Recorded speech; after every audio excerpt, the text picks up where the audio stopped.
तो ये टना the normal expiry for Nifty and हमारे लिए भी बहुत नॉर्मल सा एक्सपायरी था, ज़्यादा कुछ हाई फाई हमें कुछ मिला नहीं। एक अच्छा ट्रेड मिला हमें। कैसे हमें एक अच्छा ट्रेड मिला कि आज निफ्टी में जो लास्ट डे एनालिसिस पे मैंने आप लोगों के साथ शेयर किया था कि कहीं ना कहीं 850 एक अच्छा बेस के हिसाब से काम करेगा निफ्टी के लिए। ये जगह के आसपास हम ट्रेड इनिशिएट करेंगे। लॉन्ग रेड कैंडल तो आया, आधे से लोग शायद ये ट्रेड को लेंगे भी नहीं ये रेड कैंडल देख के, लेकिन मैं हमेशा आपको बोलता हूँ अपने लेवल्स पे अगर आपको खुद बिलीव नहीं रहेगा मार्केट आपको पैसा नहीं देगा। आपको भरोसा करना पड़ेगा खुद पे। आप एक एनालिसिस कर रहे हो तो कुछ सोच समझ के ही कर रहे हो। जैसे मैं अभी एक एनालिसिस कर रहा हूं तो कुछ सोच समझ के कर रहा हूं। कल अगर मार्केट वो एनालिसिस पे जाएगा मैं ट्रेड लूंगा, भले ही वहां पे ऐसे चला जाए, नहीं मैं वहां पे ट्रेड लूंगा। बिकॉज एनालिसिस जब हम कर रहे हैं कुछ ना कुछ बेसिक्स चीजें से लेके एडवांस चीज सोच के ही कर रहे हैं। तो believe your self, believe your own analysis, ताकि आपको मार्केट भी रिस्पेक्ट दे पाए। तो अभी हम देखेंगे हमें एक नॉर्मल सा ट्रेड मिला था और साथ ही साथ लास्ट पे आज एक्सपायरी में निफ्टी में हमने एक 3 बजे के आसपास एक निफ्टी का एक्सपायरी मूव पकड़ने की कोशिश किया, लेकिन मार्केट इतना एक्स्ट्रा वॉलेटाइल हो गया कि हम और कुछ कर नहीं पाए। तो एक ट्रेड अच्छा खासा प्रॉफिट, एक ट्रेड छोटा मोटा लॉस, ओवरऑल गुड डे। अब हम देखेंगे कल यानी कि 8 दिसंबर को हम किस तरह से निफ्टी और बैंक निफ्टी में ट्रेड करेंगे। कल आरबीआई का पॉलिसी भी होने वाला है, तो पूरा देखिए, वीडियो को लास्ट तक देखिए। और अगर वीडियो अच्छा लगता है तो do like share and subscribe, because आपका एक इंटरेक्शन मेरे लिए मोटिवेशन का काम करता है। तो hey everyone, welcome back to my YouTube channel the Bengal trader. I hope you guys are doing well. चलिए एक बार स्टार्ट कर लेते हैं कल हम कैसे ट्रेड करेंगे। देखिए फर्स्ट ऑफ ऑल कल 10 बजे आएगा इंटरेस्ट रेट आरबीआई का। अब तीनों इंटरेस्ट रेट्स हो सकता है हाइक जो रहा वही सेम, कोई चेंजेस नहीं, और मतलब डिग्रोथ करके मतलब घट के आया। तो अगर हाइक हो जाएगा तो मार्केट के लिए नेगेटिव होगा। अगर इनकेस जो आया वही सेम रहेगा तो मार्केट को कुछ उतना फर्क नहीं पड़ेगा, जैसे चल रहा है प्राइस उस तरह से चलेगा। और अगर घट के आएगा तो मार्केट के लिए बहुत पॉजिटिव हो जाएगा। ठीक है, ये तीनों चीज आपको याद रखना चाहिए। 10 बजे आने वाला है। तो कल हम कैसे ट्रेड करेंगे, देखिए फर्स्ट ऑफ ऑल लिक्विडिटी कहाँ कहाँ पे है। यहाँ पे एक लिक्विडिटी पड़ा हुआ है, हमें यहाँ पे क्लियरली दिख रहा है कि यहाँ पे एक लिक्विडिटी पूल पड़ा हुआ है। अच्छा, नियरेस्ट लिक्विडिटी कहाँ पे है, ये वाला लिक्विडिटी है। अब इस पे हम और बाई के बारे में सोचेंगे नहीं। क्यों नहीं सोचेंगे, ये एक बार बेस था, मिटिगेटेड हो चुका है। अब मार्केट में इस पे हम बाइंग के बारे में सोचेंगे नहीं। अगर 1 महीने बाद आएगा तो अलग बात है, लेकिन नियरेस्ट आते ही इस पे हम और बाइंग के बारे में सोचेंगे नहीं। ठीक है, ये एक वॉचफुल जोन होगा। क्या इस पे आते ही हम सेल कर देंगे, बाई नहीं करेंगे तो नहीं, वो भी नहीं देखेंगे। हम बस वेट करेंगे। क्या करेंगे, फ्लैट ओपन होगा, ऊपर जाएगा। नॉर्मली 10 में से 80% टाइम्स लिक्विडिटी पूल को लेकर मार्केट नीचे आता है, ट्राई करता है लिक्विडिटी को ग्रैब करके मार्केट अपना एक इंटरनल स्ट्रक्चर में फंस जाने का। लेकिन कल होगा एक स्पेशल दिन। अगर 10 बजे रेट बाई चांस घट के आ गया ना, अगर 10 बजे तक मार्केट लिक्विडिटी पूल के नीचे रहा और रेट घट के आया, तो मैं इसको तोड़ते ही बाई करना पसंद करूंगा। बिकॉज 21,000 जो साइकोलॉजिकल नंबर है निफ्टी के लिए, वो 70-80 पॉइंट नजदीक है। और अगर रेट घट के आएगा तो जो प्रेशर आएगा वो निफ्टी को 21,000 तक लेके जा सकता है। उसके बाद मेजर प्रॉफिट बुकिंग आ सकता है। क्योंकि अगर आप एज एन इन्वेस्टर सोचोगे, एज अ बैंक सोचोगे, आप आपका प्रॉफिट कहां पे बुक करोगे, जहां पे एक रेजिस्टेंस आपको दिखेगा। ये सारे जगह उतना खास नहीं लग रहा है। 21,000 साइकोलॉजिकल नंबर है, राउंड नंबर है, वहां से आप आपका प्रॉफिट बुक करना चालू करोगे। तो इनकेस अगर कल रेट घट के आएगा 10 बजे के आसपास और लिक्विडिटी पूल को तोड़ेगा, I am going to buy in the market. नीचे का डे लो का एसएल दे के 21,000 तक का मैं टारगेट रखूंगा। ठीक है, ये हो जाएगा फ्लैट ओपन होकर ऊपर का।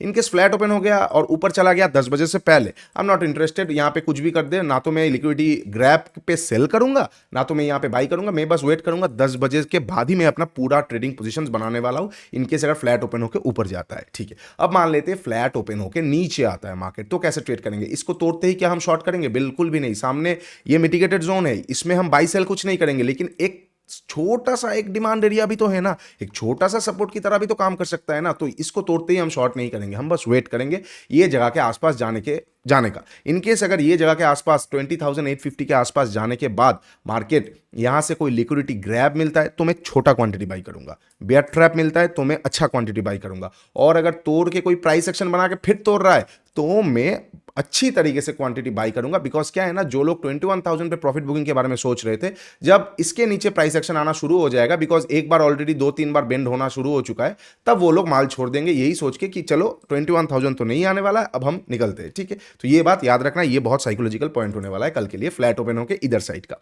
अच्छा, अब मान लेते गैप अप या गैप डाउन। पहले गैप डाउन का एक बार डिस्कस कर लेते हैं। कहां पे गैप डाउन होता है, क्या 20,850 के नीचे या ऊपर ओपन होगा। Just similar plan like flat opening. ठीक है, प्राइस एक्शन पे सेल, लिक्विडिटी ग्रैप पे बाई, बियर ट्रैप पे बाई। ओके ठीक है। अच्छा, अब मान लेते हैं कि गैप डाउन ओपन होता है ये जोन के नीचे। अगर ये जोन के नीचे गैप डाउन ओपन होगा तो थोड़ा मुश्किल सिचुएशन आ सकता है।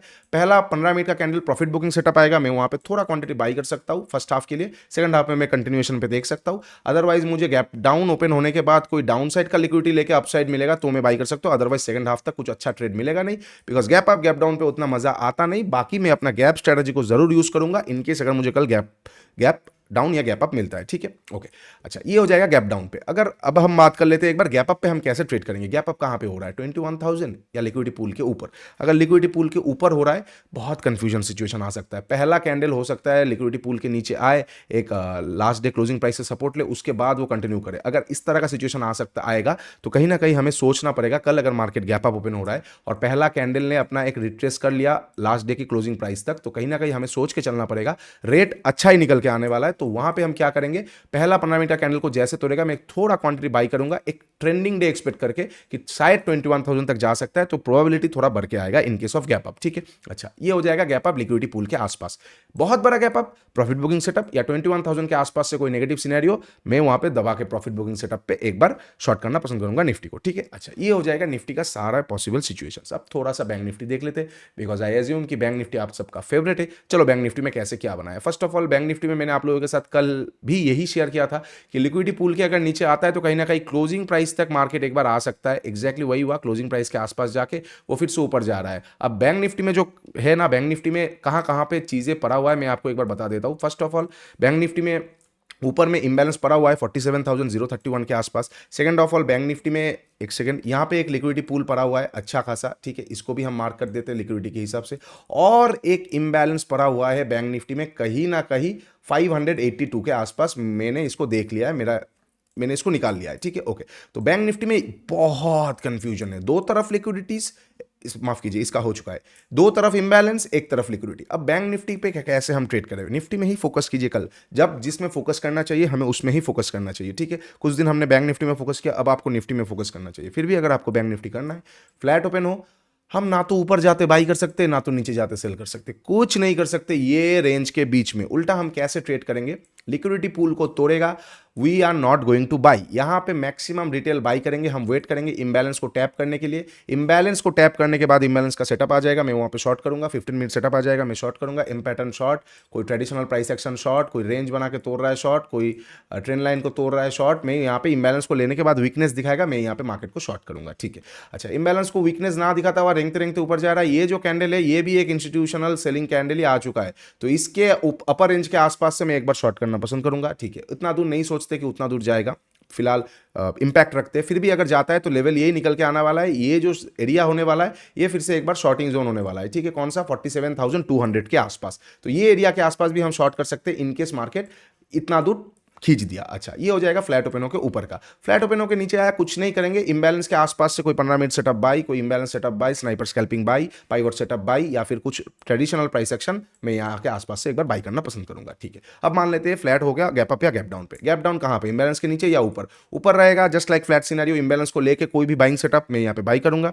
नीचे रहेगा तो मैं थोड़ा देखना पसंद करूंगा, फर्स्ट हाफ तक, फर्स्ट हाफ भी नहीं, एटलीस्ट 10 बजे तक देखना पसंद करूंगा। मार्केट हो सकता है थोड़ा सा वॉलेटिलिटी शो कर दे जिसमें हमें प्रॉब्लम आ सकता है। ठीक है, तो इंबैलेंस के नीचे गैप डाउन पे उतना खास में इंटरेस्टेड रहूंगा नहीं। अच्छा, अब गैप अप पे बात करते हैं, कहां पे गैप अप, इंबैलेंस के ऊपर गैप अप अगर ओपन होगा तो मेरा कहीं ना कहीं शॉर्टिंग जोन इंस्टीट्यूशनल लेवल ही हो जाएगा। तो इंस्टीट्यूशनल लेवल कौन सा हो जाएगा, 47,200 के आसपास। इसके आसपास जाने के बाद मुझे आईसी सेटअप मिल जाएगा, मैं यहाँ पे शॉर्ट करूंगा, अदरवाइज मुझे कुछ नहीं दिख रहा है बैंक निफ्टी में और करने जैसा। ठीक है, इतना ऊपर गैप अप पे तो हम बाई भी नहीं कर सकते, तो इसलिए मैं वेट करूंगा 47,200 के आसपास एक बार शॉर्ट करने के लिए। ठीक है, अच्छा, अब इंबैलेंस के नीचे गैप अप ओपन हो रहा है। ठीक है, ये जगह के लिक्विडिटी पूल के ऊपर, तो इंबैलेंस को लेने के बाद जस्ट लाइक कोई भी वीकनेस शो हो जाएगा, short, 15 minute setup short, sniper short, pivot setup short, कुछ भी आ जाएगा शॉर्ट कर दूंगा मैं। ठीक है, तो ये सारा सिचुएशन हो जाएगा बैंक निफ्टी में। बहुत रेयरेस्ट केस हो सकता है कि कल 47 को भी तोड़ के चला जाए, तो अगर बैंक निफ्टी में अच्छा खासा गैप अप खुल रहा है, निफ्टी भी खुल रहा है,